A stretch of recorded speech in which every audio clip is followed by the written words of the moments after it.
Nyumbu, safari ya maisha.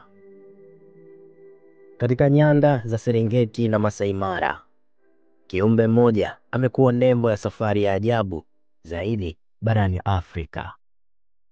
Nyumbu, mnyama anayejulikana kwa uhamaji wake wa maelfu ya kilomita kila mwaka, anakabiliwa na changamoto nyingi katika harakati za kusaka malisho bora na maji. Safari hii ni mojawapo ya mandhari za kuvutia zaidi katika ulimwengu wa wanyama. Maisha ya nyumbu huko porini. Nyumbu anayejulikana kwa jina la kisayansi Hornchurch ni mnyama wa jamii ya pundamilia na swala. Wana sifa za miili yenye misuli imara, ndevu ndefu na pembe zilizopinda ambazo huwasaidia kujilinda dhidi ya maadui wao. Wanaishi kwa makundi makubwa yakihusisha maelfu au hata mamilioni ya wanyama wanaosafiri pamoja. Katika kipindi cha mvua, nyumbu hupendelea maeneo yenye nyasi laini na maji safi. Wanapohisi hatari au wanapokuwa wakihama kuanzia mbio za kasi, wakifuatana kwa safu ndefu zinazoweza kufika hadi kilomita kadhaa. Uhamiaji mkubwa wa hawa wanyama. Kila mwaka zaidi ya nyumbu milioni 1.5 huanza safari yao ya kustaajabisha kutoka Serengeti nchini Tanzania kuelekea Masai Mara nchini Kenya. Safari hii inayoitwa The Great Migration ni mojawapo ya matukio ya kipekee duniani. Safari yao ni ngumu, kwani wanakabiliana na njaa, kiu na wanyama wanaowinda wanyama wengine, lakini pia bila kuwasahau majangili wa asili kama simba, chui, fisi, mamba na wengine wengi. Hata hivyo, kwa kushirikiana kwa makundi makubwa, nyumbu wanapunguza hatari ya kushambuliwa kwa urahisi.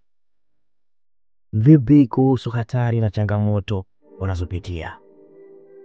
Njia kuu ya uhamiaji hujawa na vikwazo vingi. Mto Mara, mojawapo ya vikwazo ama vizuizi vikubwa wanavyokutana navyo, huwa ni tishio kubwa kwa maisha yao. Wanyama hao wanapovuka, wengi wao hufa kutokana na kuzama. Pia hushambuliwa na mamba ambao kwa wakati huo huwatumia kama fursa ya kupata kitoweo. Wengi hukanyagwa kutokana na kundi kubwa la wao wanapokuwa wanavuka kwenye mto huo. Pia mabadiliko ya tabia nchi na uharibifu wa mazingira unatokana na shughuli za kibinadamu unaoleta changamoto mpya kwa nyumbu. Ukataji miti na upanuzi wa makazi ya binadamu vinasababisha kupungua kwa maeneo ya malisho. Umuhimu wa nyumbu katika mfumo wa ekolojia umekaa vipi? Nyumbu wana nafasi kubwa katika mfumo wa ekolojia. Huchochea ukuaji wa nyasi mpya kwa kula majani yaliyokauka, hivyo kusaidia kuweka mazingira safi ya wanyama wengine kama pundamilia na swala. Aidha, ni chanzo kikubwa cha chakula kwa wanyama wala nyama, hivyo kusaidia kudumisha uwiano wa kiolojia. Safari ya nyumbu ni mfano wa mshikamano, uvumilivu na nguvu ya maisha katika mazingira magumu. Ni safari inayotufundisha kuwa dunia ya wanyama ni ya kuvutia, lakini pia inahitaji ulinzi na uhifadhi. Kwa pamoja tunapaswa kuhifadhi mazingira yao ili kuhakikisha kuwa vizazi vijavyo vitaendelea kushuhudia maajabu haya ya asili. Ulikuwa na mimi msimulizi wako wa makala hii pendwa, Romy Michael.